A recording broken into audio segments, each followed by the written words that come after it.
Video ব্লগটা ভালো লেগে থাকলে অবশ্যই ভিডিও ব্লগটাকে বেশি করে শেয়ার করবেন এবং চ্যানেলটা সাবস্ক্রাইব করা না থাকলে অবশ্যই চ্যানেলটাকে সাবস্ক্রাইব করে রাখবেন। বাঁদিকের মন্দিরটা রাজরাজেশ্বরী শিব মন্দির আর ডান দিকেরটা রাগেশ্বর মন্দির।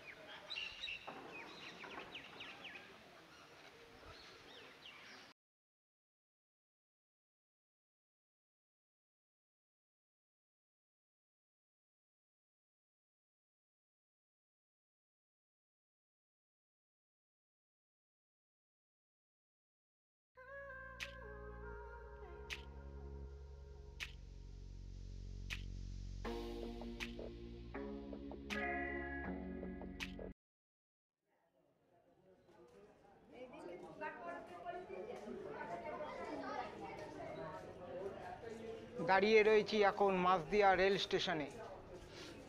যাচ্ছি এখন মাঝদিয়া রেলওয়ে স্টেশন থেকে 5 কিলোমিটার দূরে মহারাজ কৃষ্ণচন্দ্রের প্রতিষ্ঠিত শিবনিবাসে। শিবনিবাস কৃষ্ণগঞ্জ বাজার থেকে 3 কিলোমিটার দূরে।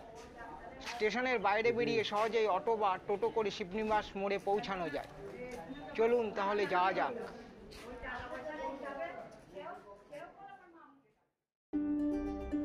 স্টেশনের বাইরে বেরিয়েই পেয়ে গেলাম শেয়ার টোটো। টোটোতে ভাড়া লাগবে বলল 10 টাকা।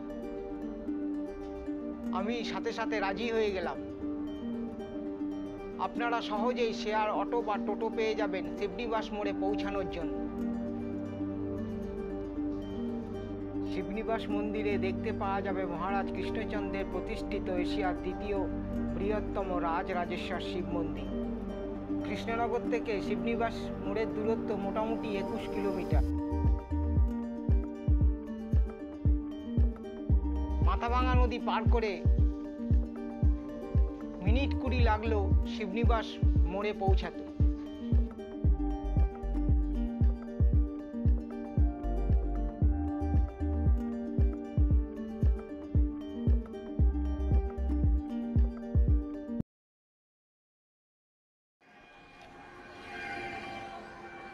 এইদিকে যাচ্ছে কৃষ্ণনগর, এইদিকে যাচ্ছে মাঝদিয়া স্টেশন, আর এইটা হলো শিবনিবাস মোড়। আর এই সোজা রাস্তাটাই চলে যাচ্ছে শিবনিবাস মন্দিরের দিকে। কাঠের ব্রিজ পাস করে শিবনিবাস মন্দিরে যেতে হবে। আপনারাও চলুন আমার সঙ্গে, দেখে আসি মহারাজা কৃষ্ণচন্দ্রের প্রতিষ্ঠিত শিবনিবাস শিব মন্দির।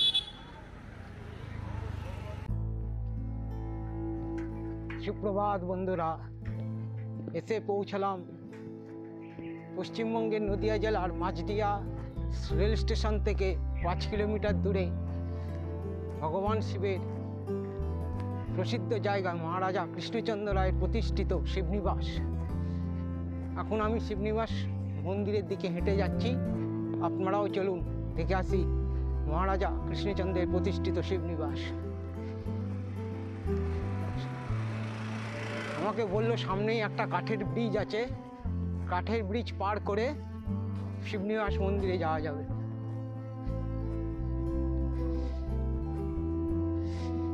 পুরো গ্রাম্য পরিবেশ।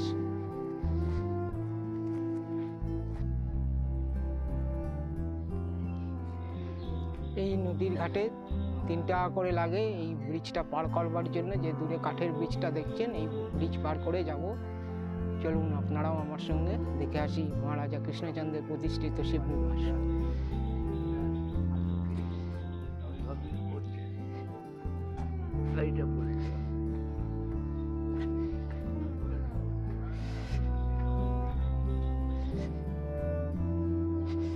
দেখুন যাচ্ছি ধীরে ধীরে বাঁশের ব্রিজের দিকে। এই দেখেন নদী, সামনেই চুমনি নদী। আপনারা যদি আমার অন্ধ্রপ্রদেশ ভ্রমণের ভিডিওগুলো মিস করে থাকেন তাহলে উপরের আই বটনে ক্লিক করে আপনারা আমার অন্ধ্রপ্রদেশ ভ্রমণের ভিডিওগুলো দেখে নিতে পারেন।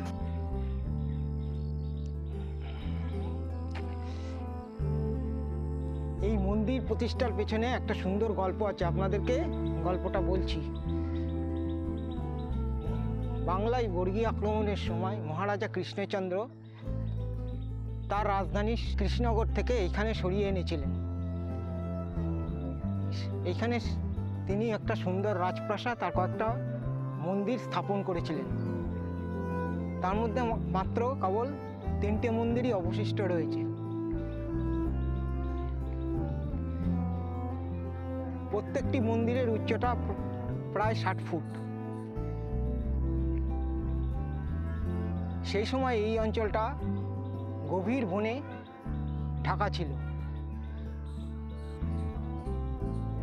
এই বনের ভেতরে নুসরত খাঁ নামে এক দুর্ধর্ষ ডাকাত জায়গাটাকে সন্ত্রস্ত করে তুলেছিল।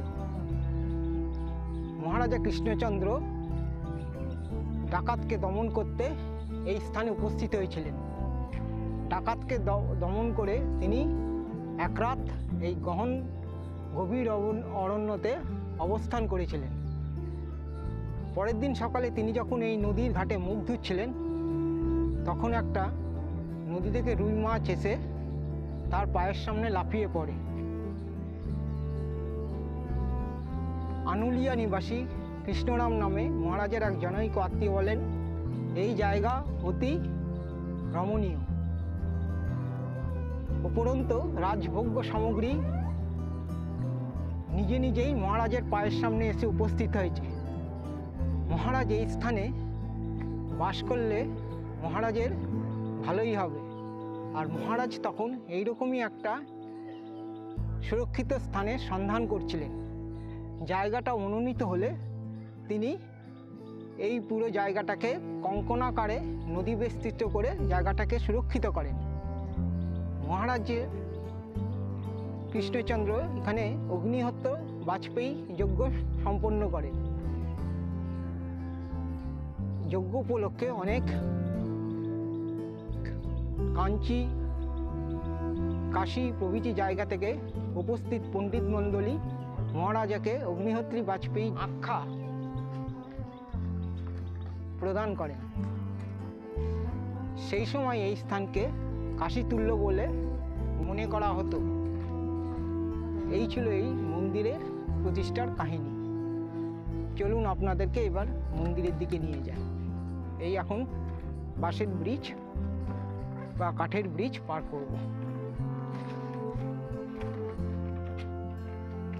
ওইটা হচ্ছে মন্দিরের ঘাট। এই চূর্ণী নদী থেকেই জল তুলে বাবার মাথায় ঢালা হয়। আপনাদের গল্পটা কেমন লাগলো আপনারা অবশ্যই কমেন্টসে লিখে জানাবেন। এই নদীতে এই পাশে চলে এলাম কাঠের ব্রিজটা পার করে, পেছনের কাঠের ব্রিজটা পার করে। এবার আমি মন্দিরের দিকে যাচ্ছি, আপনারাও আসুন আমার পেছনে।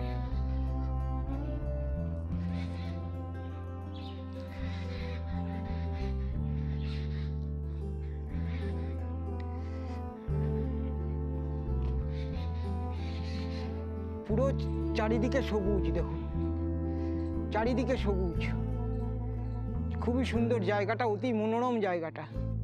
এই হলো নদীর ঘাটে যাওয়ার রাস্তা। এবার মন্দির চত্বরে প্রবেশ করছি।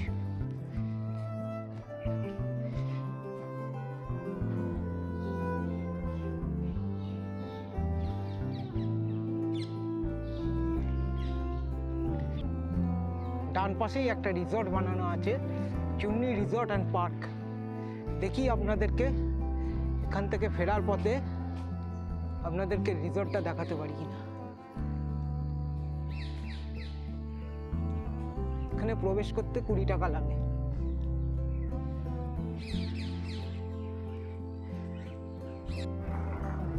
এইটা হলো প্রথম মন্দির বা রাজরাজেশ্বরী শিব মন্দির। আর এইটা হলো দ্বিতীয় মন্দির বা রাগেশ্বর মন্দির। তা প্রথমেই যাব রাজরাজেশ্বরী শিব মন্দির। আপনারাও চলুন দেখে আসি রাজরাজেশ্বরী শিব মন্দির।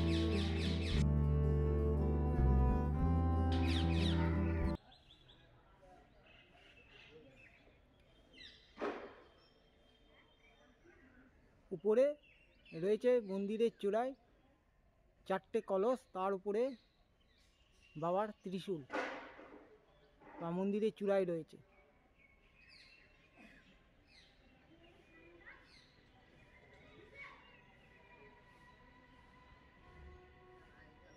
মন্দিরটাও এই প্রথম মন্দিরটাও একটা উঁচু ভিত্তিবেদির উপর স্থাপিত। চলুন আপনারা প্রথমেই প্রবেশ করি রাজরাজেশ্বরী শিব মন্দির।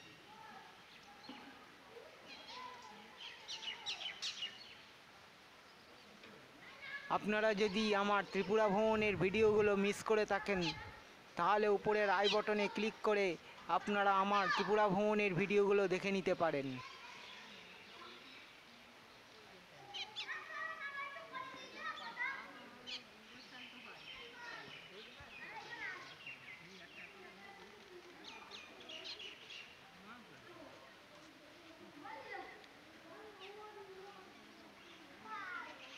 এইটি শিবনিবাসের প্রথম মন্দির বা রাজরাজেশ্বর শিব মন্দির, যা স্থানীয় লোকেদের কাছে বুড়ো শিবের মন্দির নামে পরিচিত। এই মন্দিরগুলো বাংলার মন্দির রীতিতে এক উল্লেখযোগ্য সংযোজন, কিন্তু এই মন্দিরটা বাংলার কোনো মন্দির রীতিতে পড়ে না। উঁচু ভিত্তিবেদের ওপর স্থাপিত অষ্টকোণ প্রস্তচ্ছেদের মন্দিরের শীর্ষদেশ ছত্রাকার।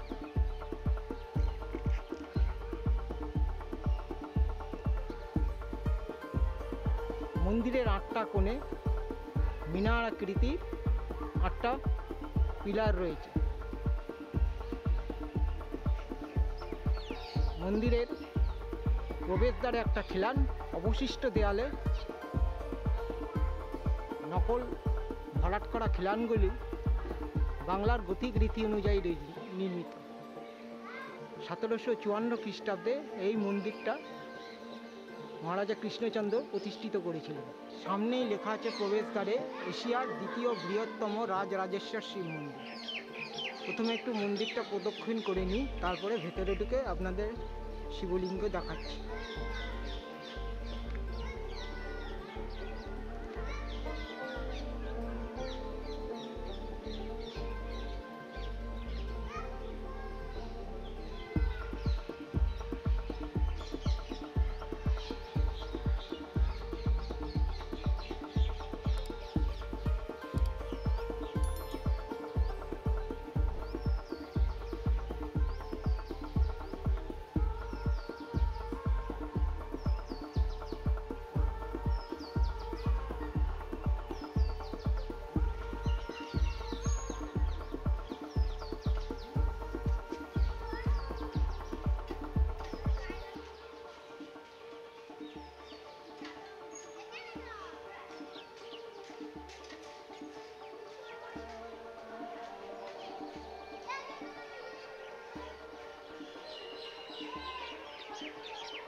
এবার মন্দিরের ভেতরে প্রবেশ করছি।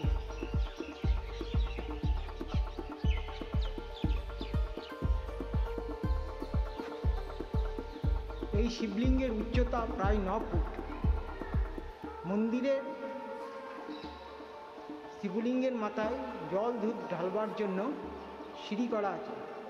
সিঁড়িটা একদিক থেকে কয়েক ধাপ উঠে বাবা মহাদেবের মাথায় বা শিবলিঙ্গের মাথায় জল দুধ ঢেলে আবার অপর দিক দিয়ে যাতে ভক্তরা নেমে যেতে পারেন সেই রকম ব্যবস্থা রয়েছে। নিয়ে শিবলিঙ্গকে চারিদিকে প্রদক্ষিণ করতে পারে, কিন্তু একদিকে রাস্তা বন্ধ রয়েছে। দেখুন, পুরো কালো কষ্টি পাথরের শিবলিঙ্গ।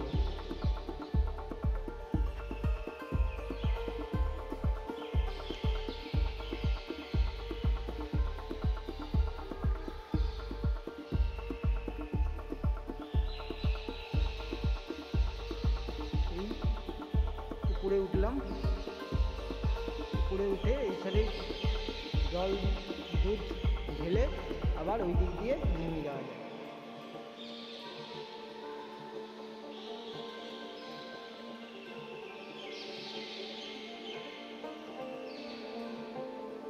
এবার এই দিক দিয়ে নেমে গেলাম।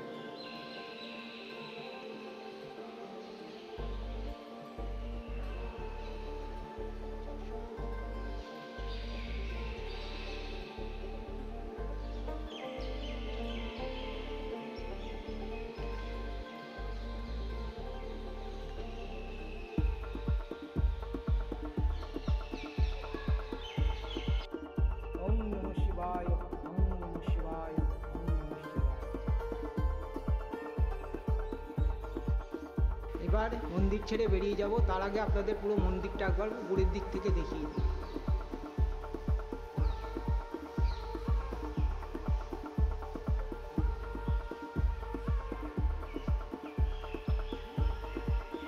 প্রবেশদ্বারেই আছে 5টা ঘন্টা, 5টা নয় 4টে ঘন্টা, তার মধ্যে একটা খুব বড় ঘন্টা রয়েছে। আপনারা যদি আমার ওড়িশা ভ্রমণের ব্লগ ভিডিওগুলো মিস করে থাকেন, তাহলে উপরে আই বটনে ক্লিক করে আপনারা আমার ওড়িশা ভ্রমণের ব্লগ ভিডিওগুলো দেখে নিতে পারেন।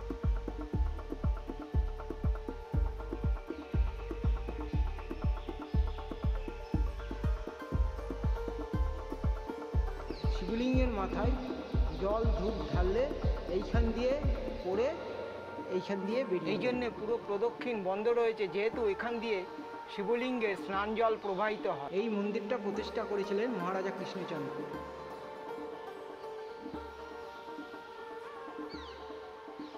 এবার এই মন্দির ছেড়ে বেরিয়ে যাচ্ছি দ্বিতীয় মন্দির বা রাগেশ্বর মন্দির। এই মন্দিরটার নাম রাজরাজেশ্বরী শিব মন্দির বা বুড়ো শিবের মন্দির।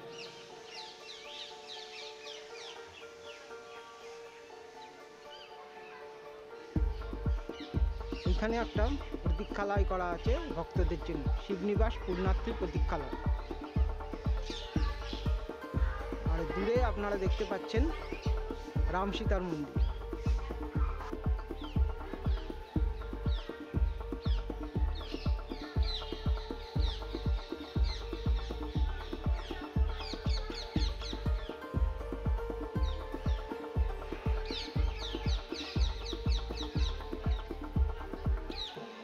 এবার যাচ্ছি দ্বিতীয় শিব মন্দির বা রাগেশ্বর মন্দির। আপনারাও আমার পেছনে আসুন।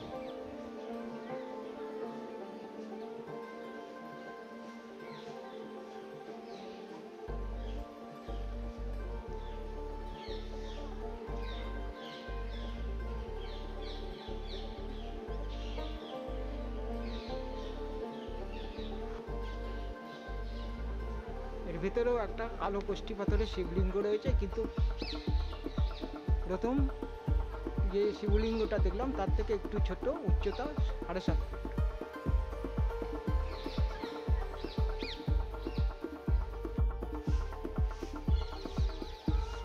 রাগেশ্বর শিব মন্দির উঁচু ভিত্তিবেদির উপর স্থাপিত বর্গাকার প্রস্থচ্ছেদে 4 চালাযুক্ত মন্দির।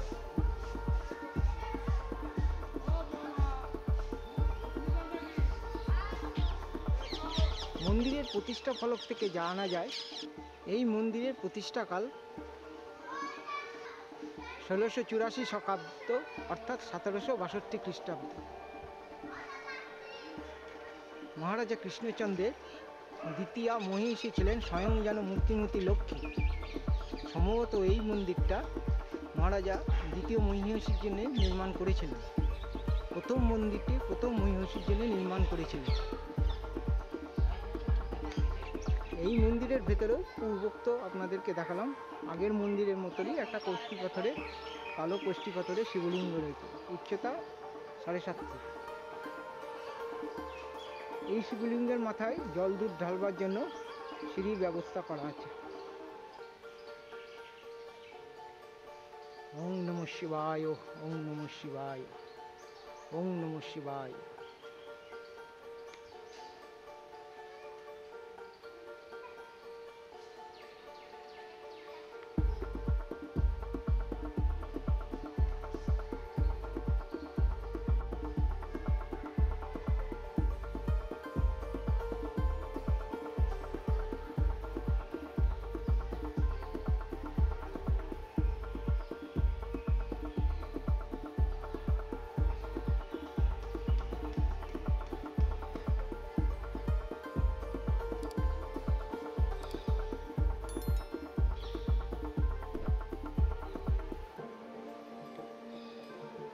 এই মন্দিরের প্রবেশদ্বারে একটা ঘন্টা বাঁধা রয়েছে। আগের মন্দিরে 4টে ঘন্টা বাঁধা ছিল, এই মন্দিরের প্রবেশদ্বারে আছে একটা ঘন্টা বাঁধা। আর এই মন্দির পুরো শিবলিঙ্গকে প্রদক্ষিণ করা যায় না, কারণ এই যে শিবলিঙ্গ দিয়ে এই যে শিবের স্নান জল প্রবাহিত হয়, এই জন্য এইটাকে পুরো প্রদক্ষিণ করা যায় না, অর্ধেক মাত্র প্রদক্ষিণ করা যায়। আপনারা যদি আমার আগের পর্বের পাগলাখালী মন্দিরের অলৌকিক কাহিনীর ব্লগ ভিডিওটা মিস করে থাকেন, তাহলে উপরের আই বটনে ক্লিক করে আপনারা আমার ব্লগ ভিডিওটা দেখে নিতে পারেন।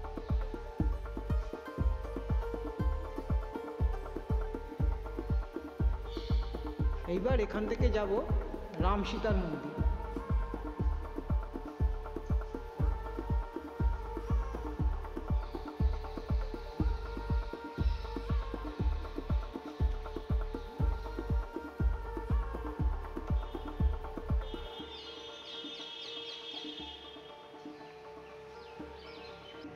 এবার মন্দির থেকে বেরিয়ে যাচ্ছি দ্বিতীয় মন্দির থেকে, এবার যাব তৃতীয় মন্দির বা রাম সীতার মন্দির।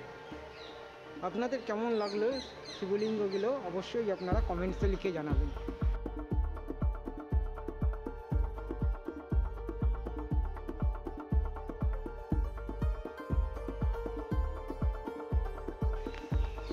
এই মন্দিরটা হচ্ছে রাম সীতার মন্দির। রাম সীতার মন্দিরটাও উঁচু ভিত্তিবিধির উপর স্থাপিত।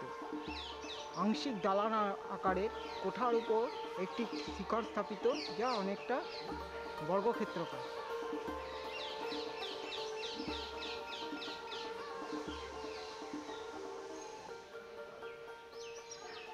দালানের প্রতিটা ছাদ সমদ্বিবাহু ট্রাপিজিয়াম আকৃতির এবং শিখরের প্রতিটি ছাদ বর্গক্ষেত্রকার না হয়ে অনেকটা ঘণ্টার লম্বচ্ছেদের মতন বিরল আকৃতি।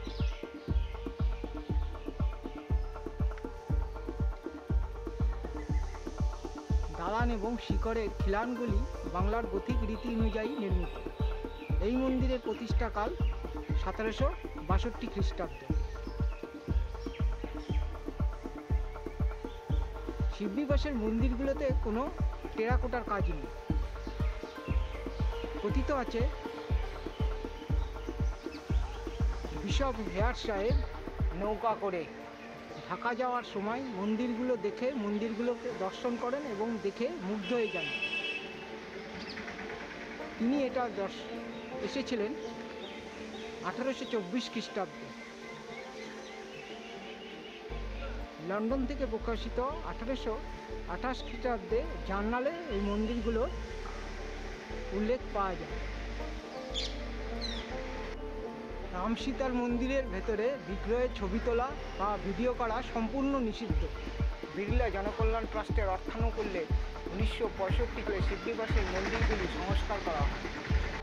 আপনারা যদি এখানে পুজো দিতে আসেন, মন্দিরে যিনি পুরোহিত আছেন ওনার নাম স্বপন ভট্টাচার্য, ওনার সঙ্গে যোগাযোগ করতে পারেন। ওনার যোগাযোগ নম্বর 9732726321। এই নম্বরে যোগাযোগ করলে আপনারা এখানে এসে ওনার সঙ্গে যোগাযোগ করে পুজো দিতে পারেন।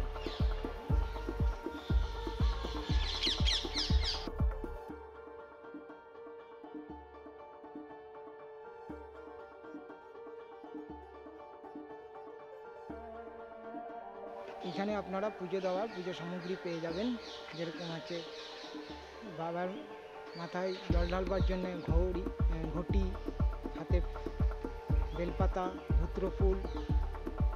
আপনারা এই নদী থেকে জল নিয়ে এসে বাবার মাথায় জল ঢালতে পারেন। এছাড়াও আছে নারকেল, ধূপ, পদ্মা, বাতাসা, আকন্দ ফুল সবই আছে এখানে। আপনারা এখানে আসলে সবই পেয়ে যাবেন পুজো সামগ্রী।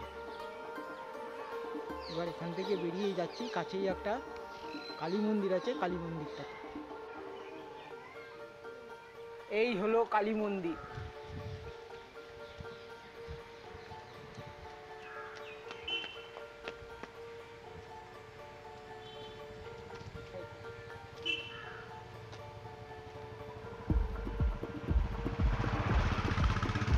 এই মন্দিরের ভেতরে প্রবেশ করছি।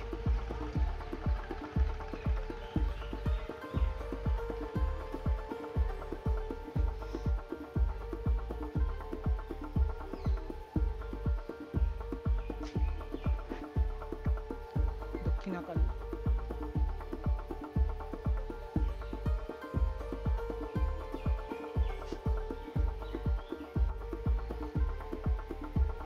রয়েছেন মা দক্ষিণাকালী।